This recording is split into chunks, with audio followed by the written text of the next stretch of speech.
మాజీ యువరాజు ప్రస్తుతం జైల్లో ఉన్నాడు. బయటికి ఇంకా అధికారిక ధృవీకరణ చేయలేదు బ్రిటన్ పోలీసులు. అమెరికా వ్యాపారవేత్త జెఫ్రీ ఎప్స్టీన్‌తో సన్నిహిత సంబంధాలను బ్రిటన్ మాజీ యువరాజు Andrew Mountbatten Windsor prince ఆండ్రూని యూకే పోలీసులు గురువారం అరెస్ట్ చేశారు.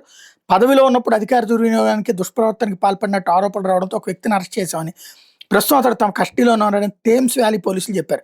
ఆ వ్యక్తికి సంబంధించినటువంటి బెర్క్షైర్, నార్ఫోక్ నివాసాలు, కార్యాలయాల్లో సోదాలు చేపట్టామని, చట్టపరంగా దర్యాప్తు ప్రారంభించామని, ఇతర దర్యాప్తు సంస్థలతో కలిసి పనిచేస్తున్నామని చెప్పారు. అయితే ఆండ్రూ పేరుని పోలీసులు నేరుగా ప్రస్తావించలేదు.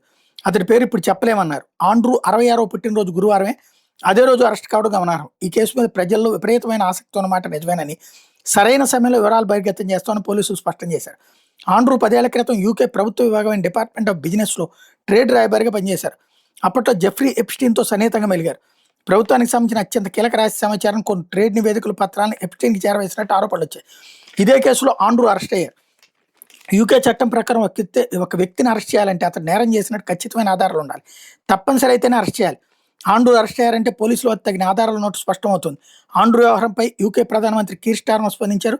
ఎవరూ చట్టానికి అతీతం కాదని తేల్చి చెప్పారు.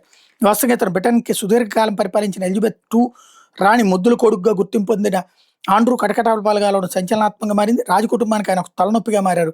ఆధునిక చరిత్రలో బ్రిటిష్ రాజకుటుంబంలో ఒక ప్రముఖుడు అరెస్ట్ కావడం ఇదే మొదటిసారి. ఆండ్రూ 1960లో పుట్టాడు. ఎలిజబెత్ II ఫిలిప్ దంపతులకి రెండో కొడుకు. విద్యాభ్యాసం తర్వాత సైన్యంలో చేరాడు.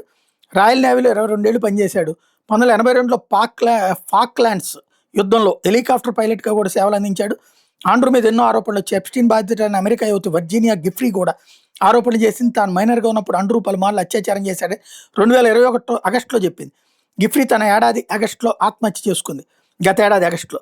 అయితే తన మీద వచ్చిన ఆరోపణలు ఆండ్రూ పలుమార్లు ఖండించాడు. తాను ఎలాంటి తప్పు చేయలేదని వివరణ ఇచ్చాడు. అన్ని వైపుల నుంచి విమర్శలు చుట్టుముట్టడంతో చేసేది లేక తన రాజు బిరుదులు డ్యూక్ ఆఫ్ యార్క్ హోదాను కూడా ఆండ్రూ వదులుకున్నాడు.